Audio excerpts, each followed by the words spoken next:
FIFA বিশ্বকাপের quarter ফাইনালে আজ মুখোমুখি হচ্ছে বর্তমান বিশ্ব চ্যাম্পিয়ন আর্জেন্টিনা ও আফ্রিকার শক্তিশালী দল মিশর। ম্যাচটিকে ঘিরে উত্তেজনা ছড়িয়ে পড়েছে দুই শিবিরে।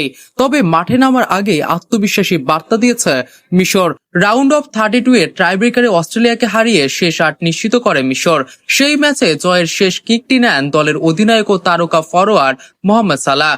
তিনি জানান এটি তার শেষ বিশ্বকাপ হতে পারে বলে প্রতিটি ম্যাচকে ফাইনাল হিসেবে দেখছেন।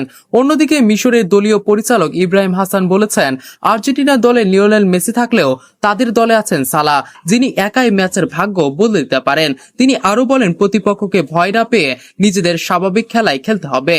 এমনকি আত্মবিশ্বাসের সঙ্গে দাবি করেন, ওদের একজন মেসি আছে আর আমাদের দলে 26 জন মেসি। তবে প্রতিপক্ষকে মোটেও হালকাভাবে নিচ্ছে না আর্জেন্টিনা। দলের প্রধান কোচ লিওনেল স্কালোনি বলেছেন, মিশর ভালো ফুটবল খেলে কোয়ার্টার ফাইনালে এসেছে, তাই কঠিন এক লড়াইয়ের জন্য প্রস্তুত তার দল। স্কালোনি ইঙ্গিত দিয়েছেন, এই ম্যাচে একাদশে কিছু পরিবর্তন আসতে পারে। যারা আগের ম্যাচগুলোতে কম সুযোগ পেয়েছেন তাদের মধ্যে কয়েকজনকে মাঠে নামানোর সম্ভাবনা রয়েছে। পাশাপাশি আগের ম্যাচে রক্ষণভাগে গতির ঘাটতির কথাও স্বীকার করে তিনি বলেন, মিশরের বিপক্ষে আরো গতিশীল ফুটবল খেলতে হবে। মেসি ও সালাহ বিশ্ব ফুটবলের দুই মহাতারকার উপস্থিতিতে ম্যাচটি ঘিরে সমর্থকদের আগ্রহ এখন তুঙ্গে। শেষ পর্যন্ত অভিজ্ঞতা ও কৌশলে এগিয়ে থাকবে আর্জেন্টিনা নাকি মিশর নেতৃত্বে নতুন ইতিহাস গড়বে, সেই উত্তর মিলবে মাঠের লড়াইয়ে।